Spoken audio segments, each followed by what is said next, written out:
예, 안녕하십니까.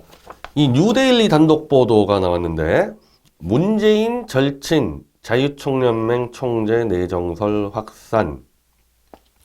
그러면서 이 특종 보도 사진이 나왔습니다. 14일 오후 5시 20분, 서울 중구 을지로에 위치한 한 식당에서 박종환 전 충북경찰청장, 문재인과 경희대 법대 7학번 동기 친구입니다. 이 사람이 자유총연맹 한 10명 정도의 이 지부장들을 모아놓고 회동을 가졌다. 자, 이게 두 개가 문제가 되는 건데, 일단 문재인 친구, 그냥 경력이라고선 충북경찰청장이 전부인 이 정도 사람이 자유총연맹 총재로 내정이 돼서 자총의 13개 지부장을 모아놓고 회동을 했다. 경력 자체가 자유총연맹 총재 할 만한 경력이 아니죠. 자유총연맹 총재는 기본적으로 한 부총리급 정도로 봅니다. 그 정도 인물이 하는 그 대표적인 자유민주주의를 수호하는 공적 기관인데, 어떻게 충북경찰청장 정도가 지금 내정설이고, 그리고 문재인이 경희대 법대 친구고, 문재인한테 한 2천만 원 정도 후원금을 주고, 이런 인물이 지금 공식 절차도 없이 자유총연맹 이 지부장들을 불러 모아서 줄 세우기를 합니까? 이게 바로 국정농단 적폐 아니에요? 적폐? 이게 국정농단이고 적폐 아닙니까? 자유총연맹은 총재 선출 규정이 있는데, 원래 김경재 총재 했을 때는 대의원 선거를 했습니다. 근데 이걸 선거를 하다 보니까 막 이거, 저도 그때 이 선거를 지켜보니까 이게 안 되는 게, 이 자유총연맹 이거 내부 손볼 게 한두 개가 아니거든요, 이거. 근데 선거를 하다 보니까 자꾸 선심성 공약을 할 수밖에 없는 구조가 되는 겁니다. 김경재 총재도 결국 각 지부에 지급되는 보조금을 2배로 늘리겠다는 사실 선심성 공약을 할 수밖에 없었어요. 안 할 수가 없는 상황이거든요. 그 대신에 김경재 총재는 당선되자마자 이 선거를 없애버렸죠. 이거 도저히 안 되겠다, 선거로는. 그래서 총재 선출 규정이 바뀐 건데, 연맹 관계자와 외부 법률가 등 11명이 돼서 총재 추천위원회가 열리고, 입 후보자 1명의 3분의 2 이상 찬성을 받으면은 추천할 수 있다. 이렇게 되는 거거든요. 그래서 추천위원회는 수석부총재, 사무총재, 중앙이사 2명, 시도지부 회장 2명, 전국 청년여성협의회장 각 1명과 외부인사 2명. 이렇게 해서 추천위원회를 받아서 결국 면접을 통해 선출하는 방식인데, 벌써부터 문재인 친구라는 이유로 자총 지부들을 다 이렇게 줄 세워버린다. 김경재 총재가 문재인 정권 들어서자마자 경찰 수사로 아주 그냥 곤욕을 치렀는데, 그거 아무것도 아닙니다. 이거 제가 대부분 다 아는 사건인데, 뭐 카드를 들고 가서 무슨 몇 천만 원을 쓰고 다 거짓말이에요, 다 거짓말. 김경재 총재 카드 쓴 거 한 번 실수한 게, 식사 계산할 때 자기 개인 카드하고 자총 총재 카드하고 헛갈려가지고 자기 개인으로 만난 거를 20만 원을 자총 총재 카드로 걷다가 이거 잘못 걷구나 해가지고 다음날 20만 원 바로 반납을 해버렸거든요. 그거 하나밖에 없습니다. 언론 보도 지금 막 쏟아졌었는데, 그리고 무슨 채용 조건으로 돈을 받았다, 그거 다 거짓말입니다. 근데 그런 식으로 해가지고 김경재 총재를 사실 쫓아내려고 한 건데, 김경재 총재는 자총 총재 임기를 채울 생각이 전혀 없었어요. 그거는 이번에 자총 총재 퇴임하면서 북핵 평화를 위해서 노력하는 사람들을 좀 인정한다, 이 발언 가지고 또 이 보수파리들이 음해를 하는데, 그 자유총연맹은 기본적으로 정부 산하단체입니다. 그 직원들 사실상 공무원하고 똑같아요. 그 퇴임하는 총재 입장에서 어차피 자유총연맹은 문재인 정권하고 일정 정도 보조를 맞출 수밖에 없는 부분이 있는데, 그럼 그 자리에서 퇴임하는데 문재인 정권 따라가야 될 사람들 앞에서 문재인이 저거 박살 내버리겠다 이거 이렇게 할 수 없는 거거든요. 그건 그냥 이 직원들에 대한 덕담이고 김경재 총재가 그 당시 퇴임사에서 가장 강하게 얘기한 거는 내가 박근혜 대통령을 배신했다는 말을 듣고 싶지 않았다. 그게 핵심인 겁니다. 사실 그것 때문에 지금 자총 이 문제도 쭉 이어져 온 거죠.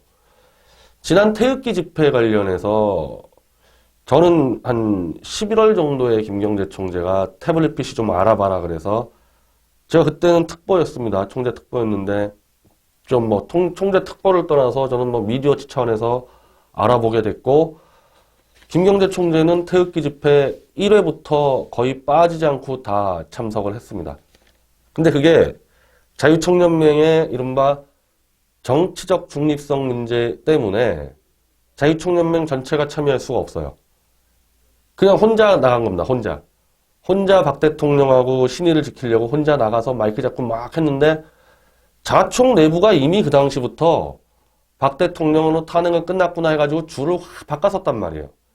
그 자총 내부에서 엄청난 이 방해 공작이 들어왔고 이번에 김경재 총재 경찰 수사 이런 것들 전부 다 내부에서 문재인으로 바깥한 자총 내부 소행들입니다. 다.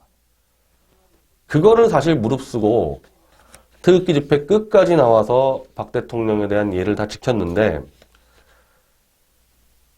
문제는 이제 탄핵이 되니까 그리고 문재인 정권이 들어서니까 그럼 이걸 어떻게 하느냐. 자총 총재직을 던져야 되느냐 이어갔느냐 가지고 꽤 고민을 좀 많이 했었죠. 원칙은 사실은 던지는 게 맞다고 봤었어요. 이게 두 가지인데 하나는 자총은 결국 행자부, 문재인 정권의 행자부와 호흡을 맞출 수밖에 없기 때문에 그걸 완전히 무시하고 운영할 수 없다. 자기는 박 대통령을 모신 사람인데 여기에 계속 남아있는 거는 자총 전체에게 피해가 갈 수 있다. 그래서 그만둬야 되겠다 생각을 했는데 그리고 또 하나는 그 문재인 정권한테 또 말을 갈아타서 같이 호흡을 맞출 수는 없는 거 아니냐 자기가. 박 대통령 건 또 배신이 되는 거 아니냐. 이런 생각도 있었고 또 반대로 박 대통령이 김경재 총재를 자총 총재로 앉힐 때 분명한 미션을 줬거든요. 자유통일이 됐을 때 자유총연맹이 북한에 들어가서 자유민주주의를 보급할 계획을 짜라. 그래서 김경재 총재가 취임하자마자 통일선봉 100만대라는 프로젝트를 준비했고 저는 그걸 보고 강론을 좀 준비를 하고 있었거든요.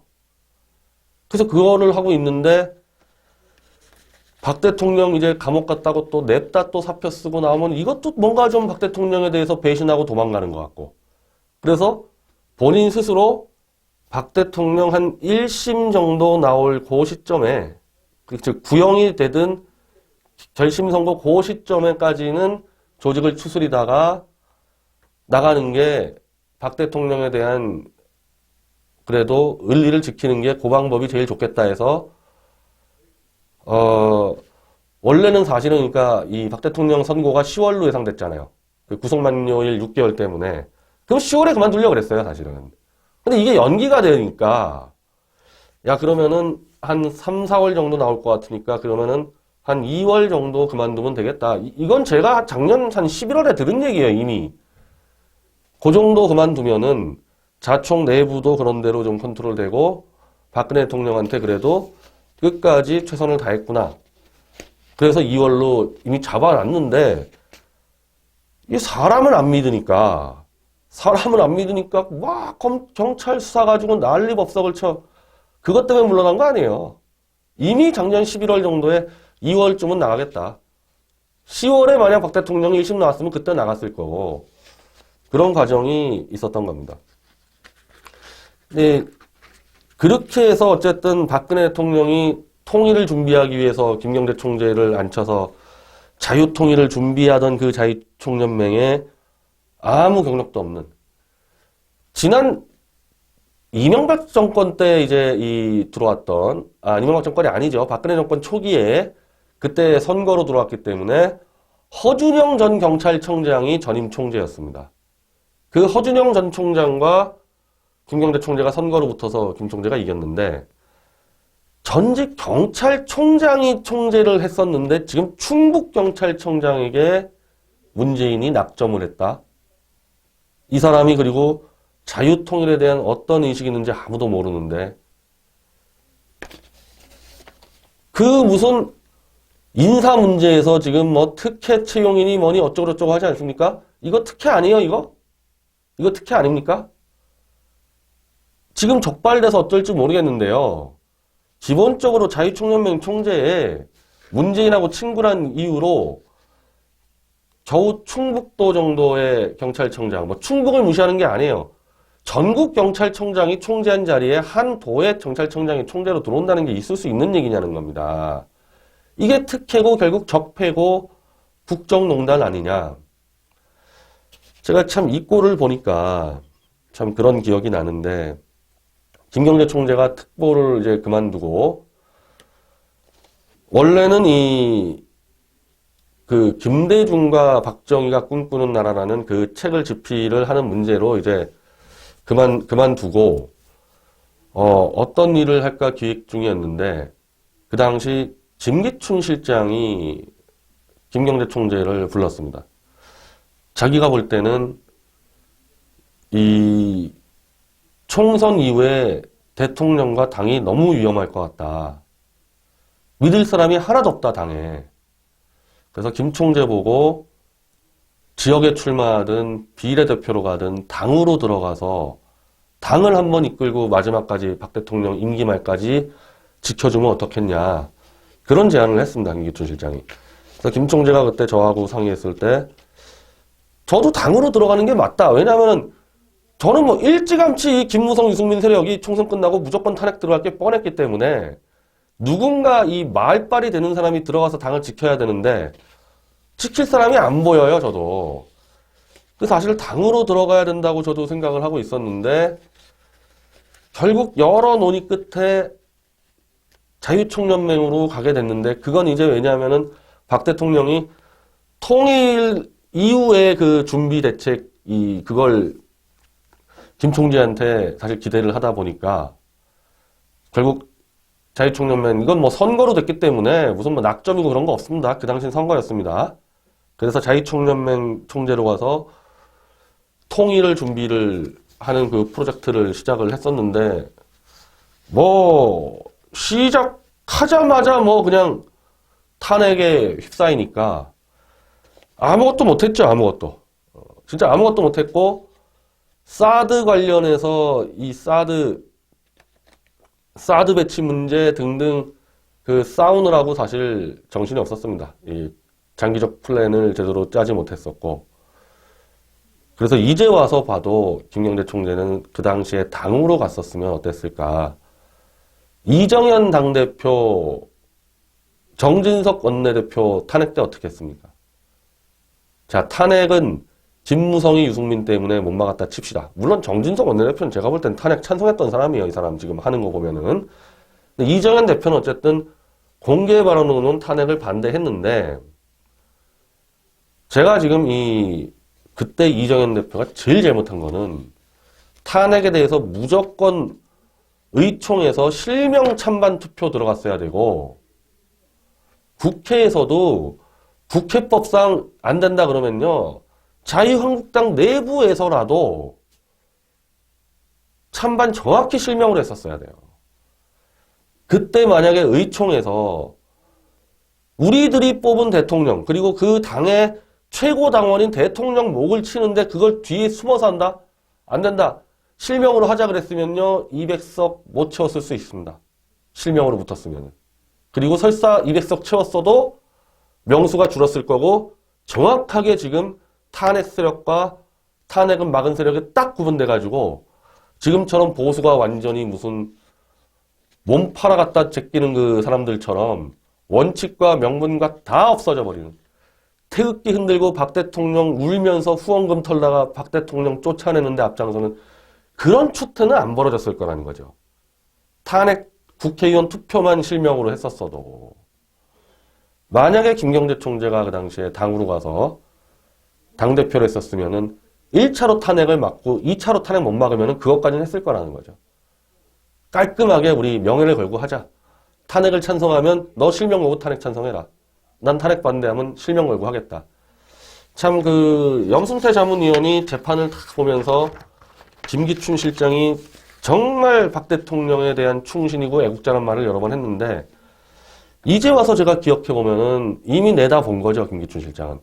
총선 이후에 대통령 정말 위험할 거다 해서 그래도 논리와 그리고 그렇게 뒤통수 치고 비겁하게 하지 않는 김경재 총재를 만나서 요청을 한 겁니다. 당으로 들어가라고. 근데 뭐 당에서 뭐 불러줘야지 들어가죠. 사실은.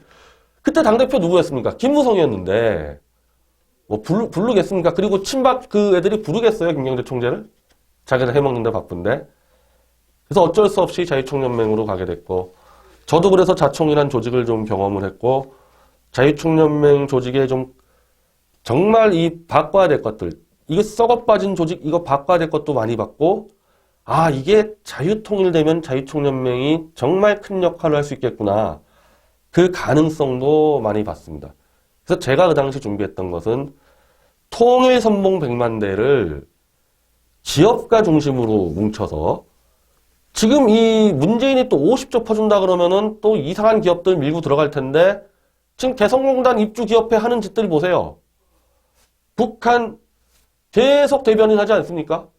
그게 뭐 간첩으로 포섭돼서 그랬다기보다는 자기 사업의 이익을 위해서 민족과 국가의 이익은 내팽개치는 겁니다. 일단 개성공단에서 난 돈만 벌면 돼.